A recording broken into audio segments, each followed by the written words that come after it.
warahmatullahi wabarakatuh. Alhamdulillah ala ihsanihi wa syukru lahu ala taufiqihi wa amtinanihi. Wa ashhadu an la ilaha illallah wahdahu la syarika lahu ta'ziman li sya'nihi. Wa ashhadu anna Muhammadan abduhu wa rasuluhu ad-da'i ila ridwanihi. Allahumma salli alaihi wa ala alihi wa ashabihi wa ikhwanihi. Allahumma inna nas'aluka ilman nafi'an wa rizqan thayyiban wa amalan mutaqabbalan. Ma'asyiral muslimin, bapak-bapak dan ibu-ibu, dan juga kepada para santri serta dewan guru yang semoga senantiasa dirahmati oleh Allah Subhanahu wa taala. Yang pertama, kita bersyukur kepada Allah Jalla wa Ala atas limpahan nikmatnya yang begitu banyak, yang tidak terhingga, baik yang nampak maupun yang tidak nampak, baik yang kita rasakan maupun tidak kita rasakan. Di antara nikmat yang telah Allah Subhanahu wa taala berikan kepada kita adalah nikmat kesehatan, nikmat sehat wal afiat, nikmat dijauhkannya dari bencana, malapetaka, musibah, nikmat diberikannya rezeki, dan nikmat yang paling besar dalam kehidupan kita adalah nikmat iman dan Islam. Sebagaimana telah kita ketahui bahwasanya nikmat iman dan Islam adalah nikmat yang paling besar, nikmat yang paling azam yang telah Allah Subhanahu wa taala berikan kepada kita. Ya, kenapa? Karena agama yang hanya diridhoi oleh Allah Subhanahu wa taala adalah agama Islam. Sebagaimana firman Allah Subhanahu wa taala di dalam Al-Qur'an surah Ali Imran ayat 19, "Innad dina indallahi al-Islam." Sesungguhnya agama yang hanya diridhoi oleh Allah hanyalah agama Islam. Dan juga di dalam Al-Qur'an surah Ali Imran ayat 85, yang mana Allah Subhanahu wa taala berfirman, "Wa may yabtaghi ghairal islami dinan fala yuqbala minhu wa huwa fil akhirati minal khasirin." Ya, artinya kata Allah, barang siapa yang mencari agama selain daripada agama Islam, maka tidak diterima darinya, dan di akhirat dia termasuk orang yang merugi. Maka jamaah kaum muslimin dan muslimah, hadirin dan hadirat rahimani rahimakumullah, salah satu bentuk rasa syukur kita kepada Allah Jalla wa Ala atas limpahan nikmat yang sangat luar biasa ini, nikmat hidayah, nikmat di atas iman dan Islam, maka hendaknya kita bersungguh-sungguh di dalam mempelajari agama Islam ini. Ya, dan juga kepada para santri, kepada tulabul ilm, hendaknya bersungguh-sungguh di dalam mempelajari Islam dan juga bersungguh-sungguh di dalam mengamalkan Islam sebagai bentuk rasa syukur kita kepada Allah Azza wa Jalla. Dan janji Allah, barang siapa yang mana dia bersyukur atas segala nikmat yang telah Allah Subhanahu wa taala berikan kepada dia, maka Allah Jalla wa Ala akan menambahkan nikmat tersebut kepada hamba tersebut. La in syakartum la azidannakum, kata Allah, kalau seandainya kalian bersyukur kepadaku, maka akan aku tambahkan nikmatku kepada kalian. Semoga salam dan salawat tetap tercurahkan kepada junjungan Nabi besar kita, Nabi yang mulia, Nabi Muhammad sallallahu alaihi wasallam, kepada keluarganya, sahabatnya, dan juga kepada umatnya yang senantiasa berusaha mengikuti jejak langkahnya. Ma'asyiral muslimin, kaum muslimin dan muslimah, hadirin dan hadirat, bapak-bapak dan ibu-ibu yang semoga kita semua dirahmati dan diberkahi oleh Allah. Pada kesempatan yang berbahagia ini, kita insyaallah akan mengadakan kajian rutin di ma'had yang kita cintai ini, dan sekaligus kajian ini untuk santri dan juga terbuka untuk umum, yang mana insyaallah kajian kita dalam 1 bulan itu 4 pekan, 4 kali pertemuan dengan asatizah yang berbeda dan materi yang berbeda. Jadi kita akan membahas yang berkaitan dengan masalah akidah, berkaitan dengan masalah manhaj. Ya, karena santri juga harus kenal apa itu manhaj. Apa itu salafi? Nanti akan kita jelaskan. Ya, biar paham. Ya, supaya nanti menuntut ilmu tidak asal-asalan kepada semua ustadz diambil ilmunya, tidak. Ada kaidah nanti akan kita sampaikan. Kemudian yang ketiga adalah mempelajari tentang masalah adab. Ya. Dan nanti jadwalnya pakai pekan pertama, pekan kedua, pekan ketiga, pekan keempat. Nah, pekan yang pertama ini adalah yaitu kita akan membahas tentang masalah manhaj. Yaitu kita ambil dari bukunya Al-Ustadzuna Yazid bin Abdul Qadir Jawas rahimahullah. Nah, sini ada Yazid juga namanya enggak? Nah, mudah-mudahan jadi pejuangnya Ustadz Yazid rahimahullah. Maka semangat enggak? Nah, Yazid. Nah, yang mana insyaallah setiap pekan pertama Rabu malam atau malam Kamis. Ya, di dalam bukunya beliau membawakan ada sekitar 500 halaman. Ya, nanti akan kita sebutkan insyaallah. Kemudian pekan yang kedua, nah kita membahas manhaj juga. Ya sudah sekali bertemu kemarin ya, yaitu dengan Al-Ustaz Muhammad Pilani AMD Hafizahullah. Yaitu membahas kitab Al-Firqatun Najiyah Ta'ifatul Mansurah yang ditulis oleh Syekh Muhammad Jamil Zainu rahimahullah. Jadi waktunya malam Rabu, ya Selasa malam. Karena beliau sempatnya hanya malam tersebut. Di tengah-tengah kesibukan beliau, ya kuliah dan yang semisalnya, ya maka beliau menyempatkan malam Rabu. Ya maka bagi jamaah, ya mungkin nanti bisa diingat jadwalnya kalau ingin mengikuti kajian rutin di Ma'had Al-Barakah Islamic School Sambas. Kemudian yang ketiga, nah ini kita membahas tentang masalah akidah. Ya, dengan ya pekan ketiga pada waktu malam yang sama, malam Kamis, yang akan diisi oleh Al-Ustadzuna yaitu Ustadz Adi Gunawan SH Hafizahullah dengan kitab Syarah Akidah Ahlussunnah wal Jamaah yang ditulis oleh Al-Ustadzuna Yazid bin Abdul Qadir Jawas rahimahullah. Dan pekan yang keempat, nah pekan keempat yaitu kita akan membahas tentang adab, dan pematerinya saya juga. Jadi rencana memang untuk asatizahnya yang isi adalah yang mengajar di Ma'had Al-Barakah Islamic School. Ya. Nah, jadi karena ada salah satu ustadz yang belum siap, maka jadi saya yang menggantikan, yaitu mengambil kitab yang berjudul Thamaratul Ilmi wal Amalu. Buah daripada ilmu adalah amal. Ya, yang ditulis oleh Syekh Profesor Dr. Abdul Razak bin Abdul Musin Al-Abbad Hafizahumullah. Ya, jadi nanti santri harus ada bukunya. Ya, jadi kita bacakan nanti, ya, kita kasih harokat, kita terjemahkan dan kita jelaskan. Ya, kitab tersebut belum dikaji di Kabupaten Sambas. Ya, kutipnya kecil, 48 halaman. Tapi sangat luar biasa. Kalau kita bahas 1 bulan sekali, mungkin baru selesai 5 tahun kali. Nah, kalau sebulan sekali kita bahas, ya mungkin lebih 5 tahun. Kan satu tahun berarti berapa? 12 bulan. Ya berarti 12 kali nanti bertemu dalam 1 tahun. Ya. Nah itulah. Nanti kalau ada pekan kelima, nah pekan kelima nanti kita undang tamu ustadz dari luar. Tentunya kita siapkan akomodasinya. Ya. Nanti dari luar nanti siapa? Ya kalau ada pekan kelima, kan dalam 1 bulan kan biasa ada 5 pekan kan? Ya rata-rata 4 pekan. Nah ini faedahnya kita ambil kajian di Pontianak seperti itu jadwal kajian asatizah. Kalau kajian rutin itu pakai pekan pertama, pekan kedua, pekan ketiga, pekan keempat. Nah jadi supaya kita tidak bingung. Jadi kalau misalkan nanti dalam 1 bulan ada 5 pekan, nah 5 pekan ini nanti kita berolah nanti mencari asatizah kita undang yang siap untuk mengisi kajian di Mushola Al-Barakah ini.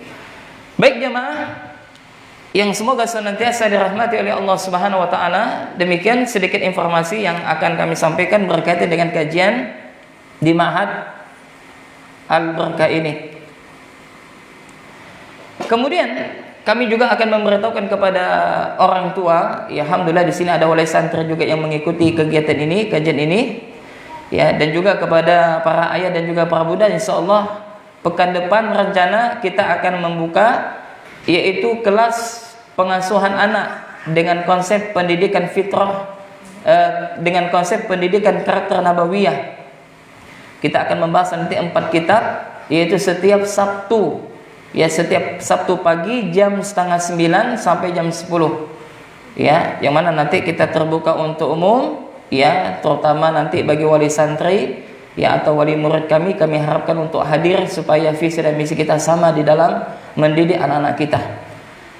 Nah, itu saja yang dapat kami sampaikan, ya, sebagai mukadimah. Kemudian kita akan membahas beberapa poin pada kesempatan yang berbahagia ini. Poin yang pertama, kita akan mengenali penulis kitab yang akan kita bahas. Nah, mungkin sudah dibahas sama Ustaz Adi Gunawan kemarin, Ustaz ya?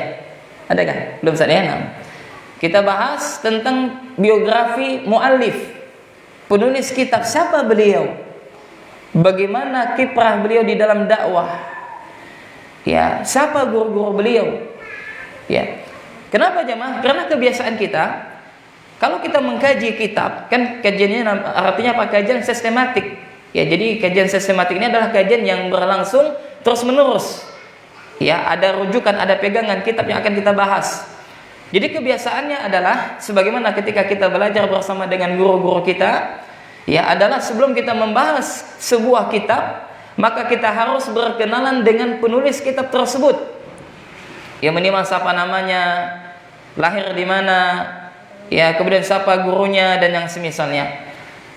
Kemudian poin yang kedua, nah, kita akan sebutkan nanti muqaddimah daripada penulis kitab ini. Dan poin yang ketiga, secara umum kitab ini apa sih? Nah, supaya kita semangat mempelajari sebuah kitab. Apa sih tujuan kitab? Misalkan Mulia Manhaj Salaf. Apa tujuan daripada kitab tersebut? Apa secara umum pembahasannya? Ya, supaya kita tahu mau kita bahas itu apa. Ya, dan setelah itu barulah kita akan memulai dari bab yang pertama tentang ta'rif atau definisi salaf, manhaj. Salaf, apa sih manhaj? Apa sih salaf? Apa sih salafi itu? Nah, ya, supaya kita bisa tahu, oh, ini dakwahnya dakwah salaf ini. Oh, ini bukan ini. Nah, nanti ada ciri khusus, ya, yang telah disebutkan oleh mu'alif. Dan di dalam buku ini juga jemaah, ya, ada sekitar belasan bab kalau tidak salah. Dan pembahasan yang terakhir nanti ada kelompok-kelompok sesat. Ya, subhanallah, beliau termasuk berani menyuarakan kebenaran. Ya, beliau menulis buku ini tahun 2008. Ya, dan alhamdulillah sampai sekarang belum ada bantahan buku itu. Ya, dan telah banyak dicetak buku tersebut jemaah. Ya, dan terakhir itu ada 16 firqah sesat, beliau sebutkan dalam bukunya nanti di bagian bab yang terakhir. Kenapa kita harus mengatakan firqah sesat, kelompok sesat? Supaya kita tidak terjatuh di dalamnya. Ya, dan Islam itu akan terpecah sebanyak 73 golongan. Satu masuk ke dalam surganya Allah, 72 golongan diancam ya, untuk masuk ke dalam neraka, dimasukkan ke dalam neraka. Ini hadis sahih, nanti akan kita sebutkan dalil-dalilnya dengan berjalannya setiap sesi pertemuan kita biiznillah. Nah, itulah. Jadi kalau tidak cukup waktunya, ya, kita mungkin membahas yang pertama dulu tentang biografi penulis kitab atau buku yang kita bahas ini, Mulia Manhaj Salaf. Maka kita masuk poin yang pertama. Ya, jadi memang biografi khusus di dalam bukunya tidak boleh sebutkan biografi beliau. Ya. Tapi saya dapatkan beberapa dari sumbernya, ya, dari informasi yang saya dapatkan dari grup Dai Kalbar, ya, salah satu murid beliau mengirimkan biografi beliau, ya, rahimahullah. Maka saya ambil sebagai rujukan. Beliau bernama Al-Ustadz Yazid, ya, bin Abdul Qadir Jawas. Ya, berarti keturunan Arab, ya, Jawas, yang marganya Jawas. Ya, kalau Yazid apa? Bin apa? Enak. Beliau lahir pada tahun 1962. Ya, ada yang menyebutkan beliau lahir itu di kota Jakarta, ya, di Bogor. Ada yang mengatakan di Kebumen. Ya, terlepas daripada khilaf, ya, yang jelas di sini beliau dilahirkan di Kecamatan Karanganyar, yaitu di Kebumen. Jawa mana? Jawa Tengah, ya? Jawa Tengah. Nah, beliau ini jemaah yang semoga senantiasa dirahmati oleh Allah Subhanahu wa taala adalah sosok seorang ustadz yang memiliki kecerdasan yang sangat luar biasa. Ya, beliau ini hafal kitab-kitab para ulama. Ya, salah satunya adalah kitab Bulughul Maram yang ditulis oleh Imam Al-Hafiz Ibnu Hajar Al-Asqalani rahimahullah. Dan demikianlah ustaz-ustaz kita tawadu. Ya, subhanallah, mereka tidak menampakkan tentang hafalannya yang banyak. Ya, coba lihat kalau dia ngajar tuh bawa kitab. Ya, meskipun dia hafal materinya. Ya, ada salah seorang ustaz, tidak ada sebutkan namanya, dia hafal jamaah. Meskipun dia sudah hafal menguasai materi, tapi kalau dia ngajar tuh bawa kitab. Apa faedahnya? Supaya dia tuh tidak merasa ujub dengan hafalannya. Ya, subhanallah, lihat ketawaduan orang yang berilmu jamaah. Ya, berbeda dengan apa? Sebagian orang yang terkadang sombong dengan hafalannya, ya bahkan ujub, bahkan menampakkan seakan-akan dia hafal betul. Ya, ini adalah talbis iblis. Jangan sampai kita menjadi orang yang ujub. Ya. Dan ini memberikan pelajaran kepada kita, hendaknya kalau kita mengajar di kelas membawa kitab. Ya, sekarang alhamdulillah ya ada iPad, ya ada laptop. Jadi ini isinya kitab-kitab atau buku-buku di sini, alhamdulillah. Ini kemudahan. Ya, tentu saja memang ada yang enaknya baca dengan kitabnya langsung dan ada yang enaknya dengan PDF, nah masing-masing. Ya, kalau PDF yang mungkin enak kita bawa di mana-mana, ya ada ribuan ya kitab-kitab para ulama, ya ratusan buku-buku ustaz kita, tinggal kita klik, kita baca di mana saja bisa. Ini salah satu kemudahan dan nikmat yang telah Allah Subhanahu wa taala berikan kepada kita. Kemudian jemaah yang semoga senantiasa dirahmati oleh Allah Subhanahu wa taala, beliau memiliki guru jemaah. Ya, di antara guru beliau, ya beliau dulu mondok di Persis ya. Dan disebutkan, ya salah satu informasi yang kita dapatkan, beliau meskipun sudah jadi ustadz yang kondang, ya ustadz yang terkenal di negeri kita ini khusus bagi kalangan salafiyin, tapi beliau subhanallah, beliau tidak pernah melupakan jasa gurunya jemaah. Ya, jadi nanti anak kirimkan ya nanti tulisan salah seorang yang beliau hubungi. Ya, apa diantaranya menyambung silaturahmi kepada gurunya atau kepada anak-anak gurunya, kepada pondok pesantren dia belajar. Maka santri nanti kalau antum sudah berhasil, sudah menjadi ustadz yang besar misalkan, kita tidak tahu ya enggak, atau menjadi pengusaha yang sukses, dosa lupakan pondok pesantren ini. Dengan Pak T sanak lupa, dengan Ami Miftah sanak lupa, ya dengan Ustadz Adi Gunawan yang mengajarkan antum halaqah, memperbaiki bacaan Al-Quran antum, ya dosa antum lupakan. Dengan Ustadz Abdul Razak, ya enggak, antum lupakan. Ya kita tidak tahu, ya enggak, karena subhanallah ada salah satu pondok pesantren terkenal di Jawa. Ya, dia dulu santrinya biasa-biasa saja ketika nyantri, biasa seperti antum. Tapi subhanallah, dengan berjalannya waktu dia berhasil. Ya, menjadi pengusaha sukses. Apa yang dilakukan? Dia menginfakkan mobil untuk pondok pesantren. Nanti mudah-mudahan nanti tidak ada santri juga menginfakkan mobil.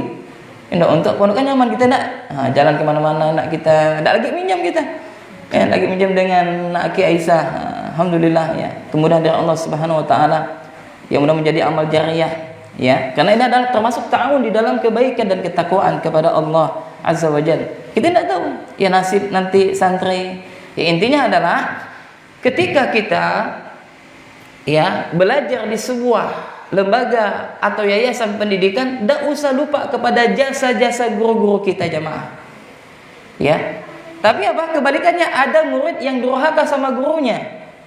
Murid yang durhaka, yaitu adalah ketika dia dulu tidak tahu ngaji, tidak tahu baca kitab, ya tidak tahu baca kitab gundul.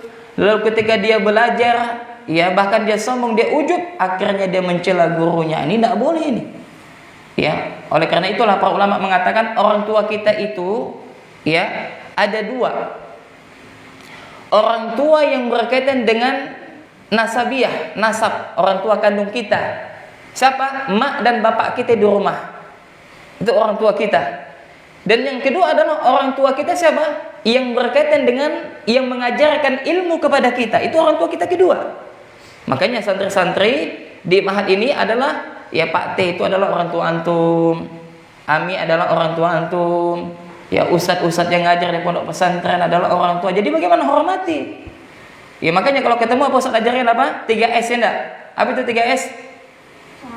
Salam. Salam. Sapa dulu, habis sapa bawa salam. Habis itu saya senyum. Ya ini praktekkan. ya, baik kepada guru, kepada ustadz maupun kepada tamu yang datang ke ma'had kita. Ya, jadi intinya adalah kita tidak boleh melupakan jasa guru kita. Kita kenang kebaikannya. Ya, maka ini salah satu keberkahan ilmu, yaitu apa? Kita mengenang jasa guru-guru kita yang telah mengajarkan kita. Ya, kalau orang tua kita apa jasanya? Menafkahi kita, ya enggak? Memberi makan kita, memberikan pakaian kita. Tapi kalau guru agama kita apa? Mengajarkan akidah yang benar. Subhanallah. Mengajarkan Al-Quran, ya, mengajarkan beragama yang benar. Ini guru-guru yang berkaitan dengan agama kita, maka harus kita hormati. Ya, harus kita apa? Hormati. Oleh karena itulah salah satu sahabat pernah bertanya, ya Rasulullah, ayyul a'malu afdal? Wahai Rasulullah, amalan apakah yang paling utama? Apa kata Nabi? As-salatu fi waktiha. Yang pertama adalah salat tepat pada waktunya, dan yang kedua adalah birrul walidain, berbakti kepada kedua orang tua. Maka para ulama mengatakan berbakti kepada kedua orang tua itu meliputi orang tua kandung maupun para guru kita. Ya, maka boleh mencium tangan guru, tidak masalah. Ya, termasuk apa? Mengagungkan, dalam arti memuliakan. Ya, tanpa harus kita menundukkan kepala kita. Oleh karena itu juga boleh mencium tangan orang tua kita, tidak apa-apa. Ya, yang tidak boleh adalah ruku dan sujud. Ini tidak boleh. Ya, ini harus kita tekankan adab. Makanya satu yang kurang di kalangan salafiyin adalah adab. Ya, kalau masalah prestasi mungkin masya Allah. Tapi kalau adab, ini kurang ini di kalangan kita ini. Ya, berbeda dengan keluarga kita. Ya, yang sebagian di antara keluarga kita yang mana dia masya Allah adabnya, tapi juga berlebihan. Ini juga tidak boleh. Gulu. Ya, bahkan mencium, ya, dengan ruku, dengan sujud. Ini tidak boleh juga. Ini gulu. Ya, maka Ahlussunnah wal Jamaah pertengahan. Tidak gulu dan tidak meremehkan.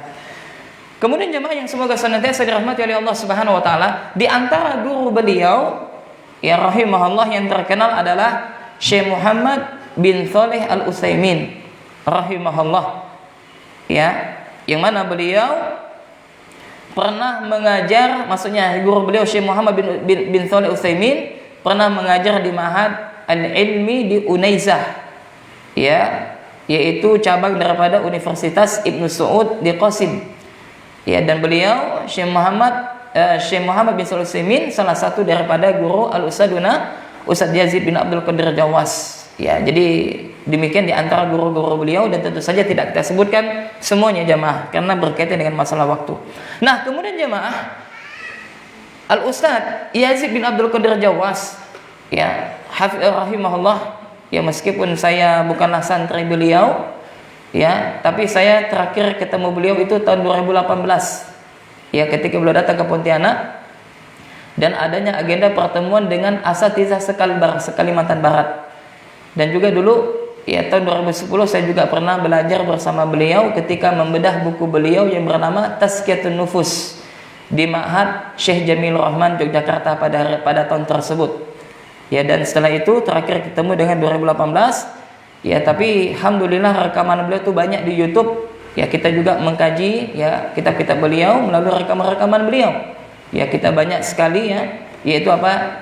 Jalan-jalan menuju menuntut ilmu. Ya, di YouTube itu begitu banyak, dan tentu saja boleh saja kita mengambil ilmu dari YouTube, boleh. Ya, asalkan apa? Ustadz-ustadznya betul, akidahnya benar, manhajnya benar. Ya, kenapa? Karena ini adalah salah satu kenikmatan, kemudahan di zaman now ini, yaitu sarana di dalam menuntut ilmu. Ya, dan beliau adalah salah satu ustadz yang mendakwahkan salaf ya sekitar tahun 90-an. Ya, mungkin sebagian kita belum ada yang lahir ya enggak. Kalau saya lahir tahun 91. Ya, dan kenal dakwah salaf, kenal dakwah salafi tahun 2006. Ya. Dan apa namanya? Mungkin ketika kita masih kecil dia sudah berdakwah, yang mendakwakan akidah salaf, mendakwakan tauhid, mendakwakan sunnah di negeri kita tercinta ini. Kemudian pada tahun 2000-an beliau salah satu di antara ustadz yang sering mengisi di berbagai kota, terutama di kota Yogyakarta. Ya, di bawah bimbingan Al-Islam Al-Athari, atau sekarang yang lebih dikenal dengan Yayasan Pendidikan Islam Al-Athari, yaitu kawan-kawan kita, ikhwah kita di Yogyakarta yang berpusat di Yogyakarta sana. yang mana agendanya adalah sering mengundang asatizah Ahlussunnah wal Jamaah untuk mengisi daurah di sekitar masjid kampus UGM. Jadi kalau teman-teman misalkan jamaah yang mungkin kuliah di Yogyakarta, insya Allah sudah kenal ya bagaimana dakwah salaf di sana. Alhamdulillah ya begitu banyak ya daurah-daurah para masyayikh, para asatizah didatangkan. Ini adalah salah satu ya keberkahan dakwah salaf di ibu kota Yogyakarta. Dan juga jemaah yang semoga senantiasa dirahmati oleh Allah Subhanahu wa taala, dan beliau ini berdakwah tentu saja banyak ya, artinya adalah telah banyak beliau yang menghabiskan waktunya untuk dakwah dan mengajar serta menulis buku. Ya, dan beliau adalah salah satu ustadz yang produktif, ustadz yang banyak menulis buku-buku beliau. Dan saya termasuk mengenal dakwah salaf melalui buku beliau yang bernama Prinsip Dasar Islam ya pada tahun 2006 ya. Jadi kenal dakwah salaf melalui buku beliau ya Prinsip Dasar Islam yang beliau daurahkan kemarin pada tahun 2018. Kemudian jemaah yang semoga senantiasa dirahmati oleh Allah Subhanahu wa taala, kemudian jemaah, salah satu kisah beliau yang sangat unik, dan ini sebagai motivasi bagi kita para dai, nasihat beliau adalah jangan takut mendakwahkan kebenaran. Ya, jangan takut mendakwahkan kebenaran, jangan takut mendakwahkan tauhid dan mendakwahkan sunnah. Jangan takut menyebut ini syirik, ini bid'ah, kata beliau. Subhanallah, ini tegas beliau. Ya. Dan beliau, tahukah Anda, ya sebagaimana pernah diceritakan oleh Ustadz Badrul Salam, karena Ustadz Badrul Salam itu adalah ipar beliau. Ya. Ustadz Badrul Salam mengatakan beliau pernah rumahnya dibakar atau mau dibakar. Bahkan beliau pernah dikepung oleh preman sebanyak 1000 preman, bayangkan. Kita pernah dakwah seperti itu? Tak pernah, pokoknya tak. Kalau disinggung kita dah takut. Ya, subhanallah, lihat bagaimana keberanian beliau. Dan beliau pernah muzakarah diundang oleh Al-Ustadz Arifin Ilham rahimahullah. Ya, kenalnya Ustadz Arifin Ilham ya, Muhammad Arifin Ilham, di Sentul, di markasnya, untuk bertabayun langsung dengan Ustadz Yazid bin Abdul Qadir Jawas. Ada rekamannya. Bagaimana tegasnya beliau menyampaikan kebenaran. Qala Allah wa qala Rasul dan qala sahabat. Dan beliau termasuk ustadz yang pertama mendakwahkan tauhid di mana? Di perkumpulan ulama Indonesia di MUI bersama dengan Al-Ustadz Abdul Hakim. Subhanallah, dengan lantangnya mereka berdua menyerukan kebenaran. Subhanallah. Ini langkah awal dakwah beliau. Dengan sebab itu atas taufik Allah, alhamdulillah banyak para asatizah yang rujuk kepada manhaj salaf. Ya, kembali kepada beragama yang benar sesuai dengan dalil Al-Quran dan Sunnah dengan pemahaman salafus saleh. Ya, inilah jasa-jasa beliau. Dan juga jemaah subhanallah, yang uniknya lagi ini yang berat ya, mungkin ya beliau memberikan contoh yang sangat baik, sangat luar biasa. Beliau tidak pernah menerima amplop kajian. Kalau dikasih beliau tidak mau. Bahkan ketika datang di Indonesia, datang ke Kalimantan Barat, informasi dari salah satu ustadz ya kita di Kalbar, yaitu Ustadz Nofiaradi hafizahullah, karena beliau salah satu penitia, beliau berpesan kepada penitia, apa itu dalam kotak? Kalau ada amplop, ana tidak mau lagi datang ke sini. Tidak, Ustadz amal saat itu juruk Ustadz. Masya Allah. Jadi beliau tidak mau. Dan beliau sering menasihatkan kepada para asatidz kalau ketemu, ya dibilang apa? Kita ini harus menghidupkan dakwah. Jangan cari makan mengatasnamakan dakwah. Bagaimana seorang dai itu apa? Berusaha bekerja. Dan beliau memberi nasihat kepada kita sebagai dai untuk apa? Bekerja. Tidak usah mengharapkan amplop daripada mengisi pengajian dan yang semisalnya, bahaya. Ya, yaitu apa? Bekerja. Ya, dan subhanallah, beliau ini juga ya diinformasikan, ya beliau rumahnya ngontrak selama 17 tahun. Ya, sebagaimana diceritakan oleh Al-Ustadz Syafiq Reza Basalamah hafizahullah, bahwasanya beliau Ustadz Syafiq pernah main ke rumahnya, dan di rumahnya itu subhanallah sederhana, beralasan tikarnya sudah lusuh. Ustadz kibar jemaah. Kalaulah kata Ustadz Syafiq, kalau dia mau misalkan minta donasi mungkin misalkan ya, walaupun beliau tidak mau betul, ya, maka mungkin sebentar akan dibantu oleh jamaah. Subhanallah, siapa yang tidak mau bantu guru kita jemaah, yang telah menuntun kita kepada manhaj yang benar, ya, maka semua orang akan semangat, tapi belum tidak mau. Dan tahukah Anda biaya dari penjualan buku itu namanya apa? Royalti. Subhanallah, royalti yang beliau dapatkan itu, kalaupun beliau mau ngambil keuntungan mungkin sudah mewah beliau. Tapi apa? Beliau hanya mengambil secukupnya. Dan ternyata subhanallah, pegawai-pegawai yang mencetak bukunya itu diumrohkan dengan biaya keuntungan dari buku yang beliau jual. Subhanallah. Dan tidak sampai di situ. Beliau itu apa? Dermawan. Ya, dan kami juga pernah dapatkan uang beliau subhanallah di Asatizah di HM1 pernah mendapatkan amplop dari Ustaz Yazid. Ya, kalau tidak salah tahun 2018 ya diketuk pintu kita, Ustaz ada apa ini, ada titipan dari Ustaz Yazid. Buka amplopnya, uangnya 850.000. Subhanallah, dermawan. Luar biasa. Ya, dan ternyata dermawannya ini bukan hanya untuk santri-santrinya tapi untuk dai. Ya, bahkan di pelosok-pelosok itu beliau sering nitip duit. Ya, bahkan disebutkan oleh kawan-kawan kita di Roja ya yang menyalurkan dana ke Gaza, setiap tahun beliau menginfakkan duitnya itu dari kantong pribadi. Kalau didolarkan itu sekitar 1.000 sampai 1.500 dolar. Berapa duit? 15 sampai 20 juta sebulan.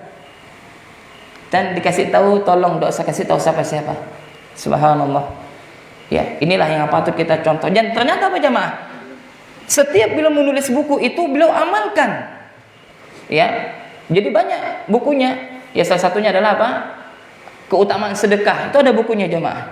Ya, masya Allah, yang motivasi tentang keutamaan sedekah. Dan alhamdulillah di kita ini ada maktabah, ada perpustakaan, dan sebagian bukunya sudah kita beli juga alhamdulillah. Maka jemaah mungkin yang pengen baca-baca bisa nanti kita pinjamkan ya. Yaitu apa? Karena buku tersebut adalah buku maktabah. Ya, dan kita koleksi buku beliau. Ya. Dan subhanallah jamaah, kisah-kisah ini memang nyata jamaah. Dan kapan tahunya? Ketika beliau telah meninggal dunia. Subhanallah. Dan inilah yang kita tiru jamaah. Bagaimana beliau semangat di dalam dakwah, kemudian tidak mengharapkan amplop dan yang semisalnya. Ya, dan ini tentu saja ya bukan berarti dai yang mengambil amplop tercilan, boleh saja. Ya, asalkan niatnya tidak ke sana. Ya boleh saja, dan kita sebagai memberikan penghormatan, memuliakan kepada ustaz tersebut dengan memberikan akomodasi, ya uang bensin dan yang semisalnya. Kemudian jemaah yang semoga senantiasa dirahmati oleh Allah Subhanahu wa taala, ya intinya adalah banyak kebaikan-kebaikan beliau yang mungkin kalaulah kita mengkaji khusus tentang kebaikan beliau tak cukup waktunya. Yang mudah-mudahan sebagian kecil tersebut memberikan motivasi kepada kita untuk semangat di dalam beramal. Ya, dan menyembunyikan amal soleh kita. Kemudian jemaah yang semoga senantiasa dirahmati oleh Allah Subhanahu wa taala, Allah Subhanahu wa taala berfirman, "Kullu nafsin za'iqatul maut." Setiap yang bernyawa pasti akan mati. Semuanya. Ya, termasuk beliau, ya, yaitu beliau wafat yang menghembuskan nafas terakhir ya bagi santri, beliau telah wafat, ya ustadznya telah meninggal dunia pada tanggal 11 Juli. Ya, tahun 2024. Nah, tadi sampai nulis tanggal lahirnya. Tanggal berapa dia lahir? Bulan berapa dia lahir tadi? Tahun berapa dia lahir? 92. Berarti berapa usianya meninggal dunia? Kurang lebih 63 tahun ya enggak? Ya. Kurang lebih 3 tahun, 63 tahun. Dan muridnya mengatakan beliau itu memang inginnya meninggal itu, kalau Allah cabut itu sama dengan meninggalnya usia Nabi sallallahu alaihi wasallam 63 tahun, ya kurang lebih. Dan subhanallah jemaah, nah ini kita akan ceritakan ya tentang, jadi kita ini ada grup alumni ya. Jadi salah satu kawan kita mengatakan ya, ini insyaallah siqah. Jadi besoknya dia meninggal itu kan siang. Ya siang sekitar jam 1 meninggalnya. Dan subhanallah ya, mungkin anak yakin jamaah ini ya para orang tua kita, bapak-bapak mungkin yang mendengar kabar dia meninggal mungkin menangis ya enggak? Ya, mungkin menangis. Dan banyak jamaah yang mengatakan saya demikian. Kenapa Ustaz? Padahal saya tidak pernah ketemu langsung dengan orangnya, tapi subhanallah. Jadi ada rasa kehilangan betul. Ya, bahkan ada kehilangan betul. Nah, kawan menceritakan malamnya dia bermimpi Ustaz Yazid. Ya, dia mengatakan, "Wahai fulan, ana mau balik dulu." Mau balik dulu dia bilang. Ya, mau balik ya untuk balik dengan wajah yang bersinar. Ya. Dan ternyata itu adalah isyarat beliau akan meninggal dunia. Ya memang meninggal dunia ini kita tidak ada yang tahu ya, perkara yang gaib. Ya tapi mimpi orang yang soleh itu adalah salah satu bentuk, bisa juga karomah ya bagi orang yang soleh.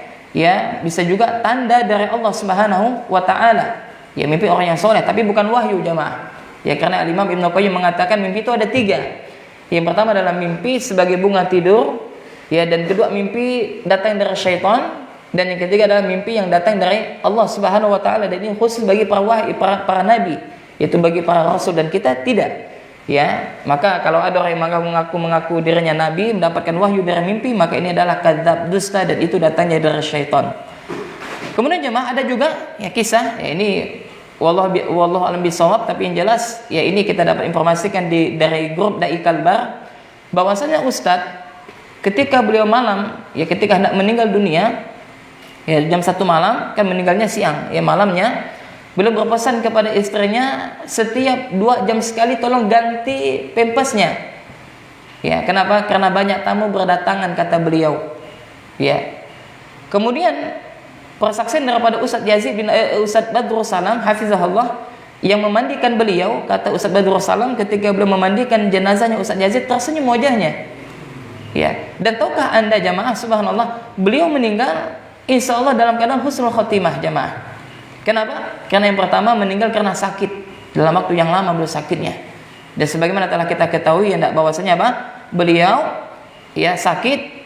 Ya, sakitnya kemungkinan sakit kanker karena ada kemo. Ya. Dan beliau ya sabar terhadap sakitnya tersebut. Ya. Kemudian yang kedua, beliau sepulang dari haji jemaah. Dan ternyata banyak tidak tahu kalau beliau sedang haji. Dan beliau haji ini bukan tahun ini saja, hampir tiap tahun haji. Ya, Ustadz Maududi Abdullah hafizahullah menceritakan tentang jasa beliau. Beliau pernah 3 kali safar bersama Ustadz Maududi Abdullah. Dan safarnya itu hampir 1 bulan, kecuali safar beliau itu hampir selama 1 bulan, kata Ustadz Maududi, berarti apa? Sedang haji. Ya, sedang haji bersama Ustadz Maududi Abdullah. Ya, bisa Anda lihat di rekaman YouTube-nya Ustadz Maududi Abdullah bagaimana beliau menceritakan tentang akhlak daripada Ustadz Yazid bin Abdul Qadir Jawas, ya rahimahullah. Nah, beliau meninggal setelah sepulang dari haji. Dan ternyata subhanallah pada pelaksanaan haji tahun ini beliau meskipun tangan sedang diimpus, tapi apa? Beliau tetap memberikan apa? Khutbah pada hari Arafah. Khutbatul Arafah. Habis ngisi tausiah, langsung masuk rumah sakit. Ya. Dan subhanallah, dan ketika itu beliau haji bersama dengan keluarganya. Ya, sebagaimana dikisahkan oleh Ustadz, yaitu siapa? Ustadz Mubarak Bamu Alim, ya, bahwasanya beliau sempat ketemu di kota Madinah. Ya, ketemu sama beliau ya, atau di Mekah ya, dan itu ternyata pertemuan terakhir dengan beliau. Dan para ulama kita memuji beliau, salah satunya adalah Syekh Sulaiman Ar-Ruhaili, ya, Profesor Dr. Sulaiman Ar-Ruhaili, ya, hafizahullah. Ya, siapa tidak kenal dengan beliau, adalah salah seorang ulama yang tinggal di kota Madinah yang memuji Ustadz Yazid bin Abdul Qadir Jawas. Ya, itu beliau telah melakukan kebaikan-kebaikan yang banyak, jasa-jasa beliau, dan beliau ya wafat dalam keadaan sepulang daripada apa? Melaksanakan ibadah haji. Sebagaimana telah kita ketahui bahwasanya apa kata Nabi? Haji mabrur, kata Nabi, ya pahalanya yaitu adalah surganya Allah Subhanahu wa taala. Kemudian jemaah, beliau juga meninggal, kata Syekh Abdul Karim Ar-Ruhaili, ya, di atas tauhid dan sunnah. Ya, kemudian beliau juga sabar dalam menghadapi sakit beliau. Ya, beliau meninggal dalam keadaan banyak meninggalkan karya tulis. Ya, ceramah-ceramah beliau. Ternyata apa? Beliau itu senang ya membagikan ya potongan-potongan ceramah beliau kepada orang-orang yang beliau kenal. Ya, terutama kepada murid-muridnya, ya dibagikan, tolong ya ente dengar isi ceramah saya. Ya, tolong diingatkan, tolong di-share, dibagikan, kata beliau, ya, persaksian daripada murid-murid beliau. Ya, dan beliau banyak sekali meninggalkan karya tulis. Di antaranya adalah yang kita bahas di Mahat ini, ada 2 kitab yang kita bahas, kitab beliau. Yang pertama adalah Mulia Manhaj Salaf, dan yang kedua adalah Syarah Aqidah Ahlussunnah wal Jamaah. Ya, kemudian juga beliau disolati dengan ribuan, ya, masya Allah, ya, kaum muslimin muwahhid insyaallah. Apa kata Nabi SAW? Barang siapa yang disolatkan oleh berapa? 40 orang ahli tauhid jamaah, 40 orang ahli tauhid, yang tidak pernah menyekutukan Allah Subhanahu wa taala, 40 orang, maka dosa-dosanya akan diampunkan oleh Allah, maka syafaat mereka akan diterima oleh Allah. Bagaimana dengan ribuan? Subhanallah, banyak asatizah yang datang ketika itu yang menyolatkan beliau, ya, dan bahkan ya disolatkan dengan beberapa kali, ya diganti imamnya beberapa kali, ya bahkan disolatkan sampai apa? Masjid tidak cukup, sampai di jalan-jalan. Ya, sampai orang itu yang awam heran, ini ada apa ini? Ini siapa yang meninggal ini? Habaibkah, dibilang. Ramai betul, subhanallah. Nah inilah, lihat bagaimana orang yang melakukan kebaikan jamaah. Maka mudah-mudahan ini memberikan motivasi kepada kita untuk apa? Semangat melakukan kebaikan. Kenapa? Karena yang dikenang itu adalah kebaikan kalau kita telah meninggal dunia. Ya. Dan kalau kita telah meninggal dunia, apa kata Nabi? Semua amal kita terputus kecuali 3. Yang pertama adalah apa? Yaitu apa yang pertama? Nah, yang pertama adalah sedekah jariyah. Kedua adalah anak yang soleh. Ya, ketiga adalah ilmu yang bermanfaat yang diambil daripada ya manfaatnya. Maka santri semangat menulis. Ya, kalau bisa ditulis yang bagus-bagus. Ya, kenapa? Karena sebagian para ulama kita dia mengatakan yaitu apa? Betapa pentingnya faedah dalam menulis. Ya, baik menulis di buku atau di HP dan yang semisalnya. Kemudian jemaah yang semoga senantiasa dirahmati oleh Allah Subhanahu wa taala, dan yang terakhir adalah bahwasanya beliau ya meninggalnya beliau pun ada orang dapat hidayah. Ya, ada orang dapat hidayah mengenal dakwah salaf melalui beliau meninggal. Subhanallah. Dan para ulama ketika mereka meninggal, mereka pun apa? Bisa memberikan manfaat kepada yang lain. Ya, dan tentu saja dengan meninggalnya beliau membuat kita sedih jemaah. Kenapa jemaah? Karena di dalam sebuah hadis bahwasanya Rasulullah sallallahu alaihi wasallam bersabda, kata Nabi, innallaha la yaqbidul ilma intiza'an yantazi'uhu minal ibad walakin yaqbidul ilma. Ya, kata Nabi sallallahu, yaitu apa? Sesungguhnya Allah tidaklah mengangkat ilmu dengan sekali cabut dari seorang hamba. Jadi kalau Allah ingin mengangkat ilmu itu tidak langsung diangkat ilmunya, orang itu jadi bodoh, enggak. Tapi apa kata Nabi? Tapi Allah mengangkat ilmu dengan diwafatkannya para ulama. Maka ketika para ulama kita wafat, ya para ustadz kita wafat, ini pertanda apa? Bahwasanya Allah Subhanahu wa taala mengangkat ilmu tersebut. Ada salah satu ustadz kita yang ahli dalam ilmu waris. Ya, beliau memang ahli dalam bidang tersebut di Kalimantan Barat. Itu siapa? Ustadz Mikail Basmalah. Ya, rahimahullah. Ya, jadi beliau itu dulu menerima konsultan tentang ilmu waris. Ya, qadar Allah cabut nyawanya, dan artinya apa? Allah mengangkat ilmu tersebut. Nah, karena sudah azan, ya maka silakan santri azan. Nanti setelah azan kita lanjutkan beberapa menit, nanti kita cukupkan sampai di sini. Nah.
Bismillah, alhamdulillah, wassalatu wassalamu ala rasulillah wa ala alihi wa ashabihi wa mawalah, amma ba'd. Kita lanjutkan sedikit lagi jamaah. Kemudian tadi telah kita singgung tentang bagaimana perjuangan penulis kitab ini, yaitu Al-Ustaz Yazid bin Abdul Qadir Jawas rahimahullah, dan bagaimana kedermawanan beliau, semangat beliau dalam mendakwahkan tauhid dan sunnah, dan juga bagaimana giatnya beliau menulis, sehingga beliau banyak melahirkan karya-karya tulis yang bisa memberikan faedah yang banyak kepada kaum muslimin. Kemudian juga kita telah juga jelaskan tentang bagaimana kezuhudan beliau, dan bagaimana tentang yaitu keberanian beliau di dalam mendakwakan tauhid. Dan jamaah yang semoga senantiasa dirahmati oleh Allah Subhanahu wa taala, kita juga tadi telah menceritakan tentang bagaimana beliau wafat, dan jamaah yang membludak yang menghadiri tentang pemakaman beliau dan menyolatkan beliau rahimahullah. Dan kini jasa-jasa beliau dapat kita rasakan bagaimana dakwah salaf, alhamdulillah, mulai tersebar di mana-mana, karena dakwah salaf ini adalah dakwah yang sesuai dengan fitrah. Alhamdulillah, nikmat di atas iman dan Islam, dan nikmat mengenal dakwah salaf. Maka saya teringat dengan perkataan Al-Imam Ibnu Aliyah, yang mana dia mengatakan di dalam perkataannya, yaitu qad an'amallaha alayya bi ni'mataini la adri ayyuha afdal an hadani ilal Islam wa lam yaj'alani hururiyya. Maka beliau mengatakan, sesungguhnya Allah telah memberikan dua nikmat kepadaku, yang mana aku tidak tahu di antara dua nikmat ini mana yang paling utama. Nah, sampai-sampai begitu beliau mengatakan. Yang pertama adalah Allah telah memberikan nikmat Islam kepadaku. Yang kedua, Allah tidak menjadikan aku orang yang pemahaman Khawarij. Karena kelompok yang pertama di dalam Islam adalah kelompok Khawarij. Pada zaman Nabi telah tumbuh bibit-bibitnya. Dan puncaknya pada Khalifah Utsman, terjadilah pembunuhan. Itu tingkahnya siapa? Khawarij. Dan cikal bakal ditambah dengan apa? Sebelumnya apa? Wafatnya Umar bin Khattab. Nah, ketika Umar bin Khattab itu wafat, terbukalah pintu fitnah sampai saat ini dan tidak pernah tertambal sampai hari kiamat. Maka di sini penting, nanti di dalam buku ini kita akan mengetahui jemaah, apa patokan kita dalam beragama. Jangan kita kira Islam ini yaitu apa? Semua kelompok-kelompok itu betul baik semuanya. Yang penting apa? Niatnya baik. Ini kan syubhat. Tidak demikian jemaah. Maka kita harus paham bagaimana supaya apa? Kita selamat di dunia dan di akhirat. Dan tentu saja kita harus memiliki sifat kasih sayang kepada saudara-saudara kita, dan juga kita jangan sampai berlebihan, dan yang semisalnya. Artinya adalah bid'ah itu nanti bertingkat-tingkat. Nanti juga akan kita sampaikan, ada bid'ah yang sampai mengeluarkan dari Islam, seperti Syiah, sudah keluar dari Islam, atau bid'ah yang mungkin tidak sampai keluar dari Islam. Nah, ini nanti akan kita sebutkan insyaallah dengan berjalannya waktu. Dan demikianlah yang dapat saya sampaikan. Dan sebenarnya masih banyak ingin kita sampaikan berkaitan dengan penulis. Kita cukupkan, mudah-mudahan dengan sedikit ini kita mengenal kepada penulis dan semakin cinta kepada penulis karena Allah Subhanahu wa taala. Dan insyaallah nanti ya pada pertemuan yang kedua kita akan sebutkan tentang muqaddimah daripada kitab ini ya, dan kita akan sebutkan juga secara umum pembahasan di dalam kitab ini. Mudah-mudahan Allah Subhanahu wa taala memberikan taufik kepada kita dan mudah-mudahan tidak lupa ya, tidak sedang juga sebulan sekali tapi tidak terasa waktu itu begitu cepat berlalu. Ya, nah demikian yang dapat kami sampaikan, yang benar itu datangnya dari Allah Subhanahu wa taala, yang salah dari saya dan dari syaitan. Kita tutup dengan doa kafaratul majelis. Subhanakallahumma bihamdik, syadu an la ilaha illa anta, astaghfiruka wa atubu ilaik. Assalamualaikum warahmatullahi wabarakatuh.